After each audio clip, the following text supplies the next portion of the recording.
Gadget டாக்கெட்க்கு நீங்கள் இன்னும் subscribe பண்ணலனா உடனே இந்த ரெட் கலர் பட்டனை கிளிக் பண்ணி சப்ஸ்கிரைப் பண்ணிக்கோங்க. கூடவே இந்த பெல் ஐக்கானை ப்ரெஸ் பண்ணி நம்ம வீடியோக்களை உடனுக்குடன் பாருங்க. வணக்கம் நேயர்களே, இது கேஜெட் டாக்கெட். நம்ம ஆண்ட்ராய்டு ஃபோன்களில் நம்ம அன்றாட வாழ்க்கைக்கு தேவையான எத்தனையோ ஆப்ஸ், எத்தனையோ ஃபீச்சர்ஸ் இருக்குது. அதில் ஒன்று தான் நம்ம இன்றைக்கி இந்த வீடியோவில் பார்க்க போகிறோம். நம்ம இன்றைக்கி பார்க்க போகிற ஆப்போட பேர் கூகுள் டிரான்ஸ்லேட். இந்த ஆப் பார்த்திங்கன்னா எந்த ஒரு மொழியிலிருந்தும் நமக்கு தேவையான மொழிக்கு வார்த்தைகளை, சொற்களை மொழிபெயர்த்து கொடுக்கும். முதல்ல நம்ம கூகுள் ப்ளே ஸ்டோருக்கு போய் இந்த ஆப்பை டவுன்லோட் பண்ணிக்கலாம். கூகுள் ப்ளே ஸ்டோரில் கூகுள் டிரான்ஸ்லேட் அப்படின்னு சர்ச் பண்ணுங்கள். GOOGLE translate, TRANSLATE. இதுதான் அந்த ஆப். கிளிக் பண்ணி ஓப்பன் பண்ணுங்கள். இங்கே உங்களுக்கு இன்ஸ்டால் அப்படின்ற ஒரு ஆப்ஷன் இருக்கும். அதை கிளிக் பண்ணி இந்த ஆப்பை இன்ஸ்டால் பண்ணிக்கோங்க. நான் ஏற்கனவே இன்ஸ்டால் பண்ணிட்டேன். இந்த ஆப்க்கான டைரக்ட் இன்ஸ்டால் லிங்க்கையும் நான் என்னோடய டிஸ்கிரிப்ஷன் செக்ஷனில் கீழே தரேன். அதையும் நீங்கள் தேவைப்பட்டால் பயன்படுத்திக்கலாம். இப்போ நாம் அந்த ஆப்பை ஓப்பன் பண்ணி எப்படி யூஸ் பண்ணுறது அப்படின்றத பார்க்கலாம். இந்த ஆப் ஓப்பன் பண்ணோடனே உங்களுக்கு 2 மொழிகள், எந்த மொழியிலிருந்து எந்த மொழிக்கு டிரான்ஸ்லேட் பண்ணணும் அப்படின்றத நீங்கள் செலக்ட் பண்ணிக்கலாம். இங்கே பல்லாயிரக்கணக்கான மொழிகள் இருக்குது. நான் நம்மளோட வசதிக்காக இங்கிலீஷ்லேருந்து தமிழ் டிரான்ஸ்லேஷன் செலக்ட் பண்ணியிருக்கேன். இந்த ஆப் மூலமாக நம்ம டைப் பண்ணுற டெக்ஸ்ட், நம்ம ஹேண்ட் ரிட்டன் டெக்ஸ்ட், நம்ம வாய்ஸ், இது மட்டும் இல்லாமல் ஒரு ஃபோட்டோலேயோ ஒரு சைன் போர்ட்லேயோ இருக்கக்கூடிய வார்த்தைகளை கூட மொழிபெயர்க்க முடியும். இப்போ உதாரணத்திற்கு நான் இங்கே இங்கிலீஷில் ஒரு வார்த்தையை டைப் பண்ணுறேன். Hello, HELLO.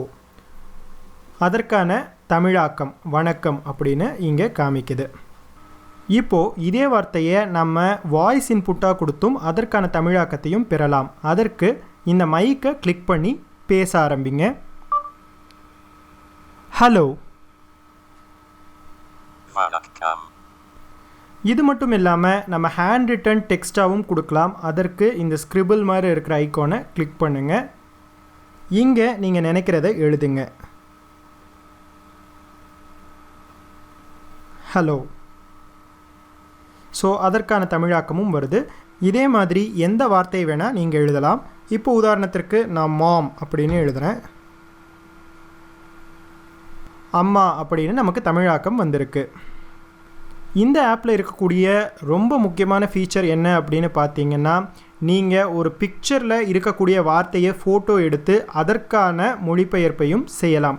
இப்போது இது எங்கே பயன்படும் அப்படின்னு பார்த்தீங்கன்னா, நீங்கள் ஏதோ ஒரு மொழி தெரியாத ஊருக்கு போகிறீங்க, அங்கே சில வாசகங்கள் சைன் போர்டில் எழுதியிருக்கு, அது என்னன்னு தெரிஞ்சுக்கணும்னு ஆசைப்படுறீங்கன்னா அதை நீங்கள் ஜஸ்ட் உங்கள் மொபைலில் ஃபோட்டோ பிடித்தாலே போதும். அது உங்களுக்கு தேவையான மொழியில் நீங்கள் தெரிஞ்சுக்கலாம். இங்கே ஒரு உதாரணத்திற்கு நான் ஏற்கனவே ஒரு பேப்பரில் சில வார்த்தை எழுதி வச்சுருக்கேன். அதை நம்ம ஃபோட்டோ பிடிச்சி தமிழில் எப்படி மாற்றுறது அப்படின்றத பார்க்கலாம். அதற்கு இந்த ஃபோட்டோ ஐக்கானை கிளிக் பண்ணிக்கோங்க.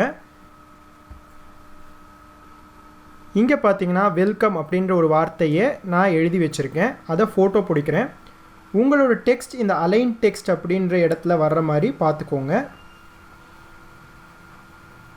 இப்போது அது அந்த டெக்ஸ்ட்டை ஸ்கேன் பண்ணுது. இப்போது அந்த செலக்ட் பண்ண டெக்ஸ்ட் மேலே கிளிக் பண்ணுங்கள். வெல்கம், அதற்கான தமிழாக்கம் வரவேற்பு அப்படின்னு நமக்கு இங்கே வந்திருக்கு. இந்த ஆப் உங்களுக்கு ரொம்பவே யூஸ்ஃபுல்லாகவும் இன்ட்ரெஸ்டிங்காகவும் இருக்கும்னு நான் நினைக்கிறேன். இந்த வீடியோ உங்களுக்கு பிடிச்சிருந்தா லைக் பண்ணுங்கள், ஷேர் பண்ணுங்கள், கமெண்ட் பண்ணுங்கள். மறக்காமல் கேட்ஜெட் டாக்கெட்க்கு சப்ஸ்கிரைப் பண்ணுங்கள். மீண்டும் சந்திக்கலாம். நன்றி.